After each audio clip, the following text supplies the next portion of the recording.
Boa tarde, paz e graça. Sejam todos bem-vindos em nome do Senhor Jesus Cristo. Hoje iremos falar sobre a fé. A fé não é de todos? Isso significa que tem homens que foram impedidos de ter fé? Isso significa que tem homens que Deus simplesmente não quis dar fé? 1 Tessalonicenses capítulo 3, versículo 2, um texto muito usado, porque a fé não é de todos. Significaria isso que Deus simplesmente quis deixar alguns homens sem lhe outorgar fé, sem lhe dar fé, sem lhe chamar para o Evangelho? Isso não seria contraditório com todo o texto sagrado, com toda a Bíblia Sagrada, sendo que ela afirma que Deus não tem nenhum prazer na morte do ímpio, mas quer que o ímpio se converta e viva? Se Deus não tem prazer na morte do ímpio, mas quer que o ímpio se converta e viva, por que Deus não daria fé ao ímpio para que ele se convertesse? Se Deus é o autor da fé, por que ele não daria fé a alguém? O que significa a fé não é de todos? Bom, se Deus não quer que um ímpio morra na sua impiedade, Deus quer que o ímpio se converta, e Deus não dá fé a todos, então alguma coisa não está batendo aí. Alguma coisa está errada. Vamos entender o que significa a fé não é de todos? Eu chego até a ficar assustado quando eu vejo as pessoas usando esse versículo, e isso é literalmente usar mesmo esse versículo, para dizer que Deus não quer dar fé às pessoas, que Deus não quer que as pessoas se convertam, que tem homens que Deus não quer. Isso chega até a doer minha alma, dói meu espírito quando eu vejo isso, porque é nítida a forçosa tentativa de tentar defender a unhas e dentes um segmento teológico, uma linha teológica, em detrimento das escrituras. O interessante é que boa parte das pessoas que fazem isso são pessoas que estudaram, ou pelo menos arrotam por aí que estudaram. São pessoas que têm cursos de teologia, bacharelado, mestrado, doutorado, PhD. São pessoas que falam grego, hebraico, aramaico, latim. São pessoas que falam língua dos anjos. São pessoas que falam língua dos cachorros. São pessoas que falam língua dos passarinhos. São pessoas de QI super avançado. São pessoas que têm bibliotecas imponentes. E aí vem e fala que se baseia nesse versículo, porque a fé não é de todos, para dizer que tem homens que Deus não quer dar fé, que Deus não quer chamar, que Deus não quer amar. E com toda essa bagagem, com toda essa instrumentalidade, com todas essas ferramentas, se esquecem de ler o contexto. Ou se esquecem, ou fingem que se esqueceram, não sei.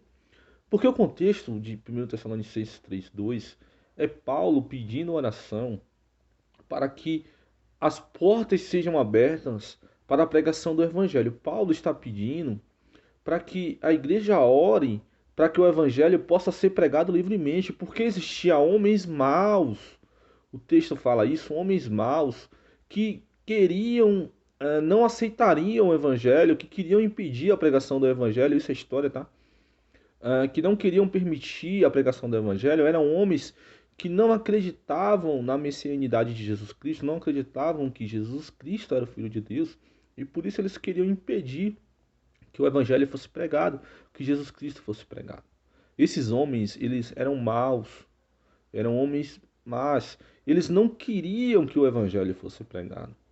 Aí Paulo escreve à igreja e diz: olha, peço oração para que o evangelho tenha livre curso, para que possamos pregar o evangelho. Porque homens maus, Paulo começa a falar, e aí Paulo diz: porque a fé não é de todos. Ora, Paulo está se referindo a esses homens maus. Paulo está dizendo: olha, esses homens maus, eles não creem que Jesus é o Messias.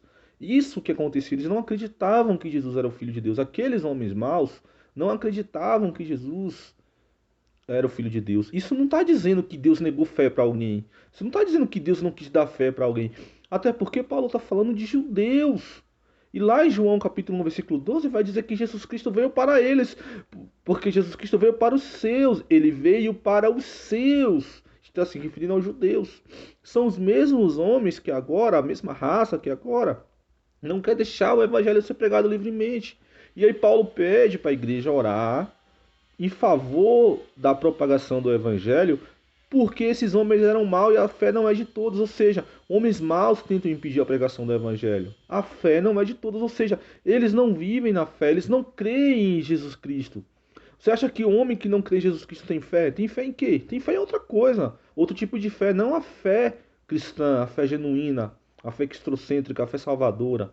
Eles não tinham fé, a fé não era deles, eles não tinham fé. Eles não tinham fé. No texto não está dizendo que Deus não deu fé para eles, que Deus não os amou, que Deus não os quis, não os desejou. O texto está dizendo que eles não tinham fé. A fé não é de todos, está se referindo a eles, porque eles eram mal, porque eles não queriam deixar a pregação do evangelho fluir.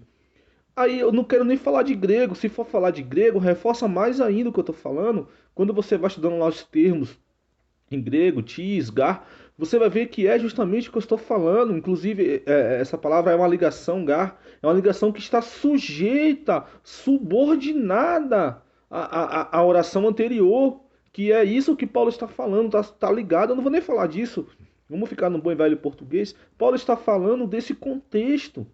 Aí a gente pega lá grego, hebraico, aramaico, dicionário de latim, de Septuaginta e não sei o que mais lá, e lá vai não sei, aí estudei não sei na onde, na Europa, no seminário não sei das quantas, mas não consegue ler o texto puro e claramente como ele é.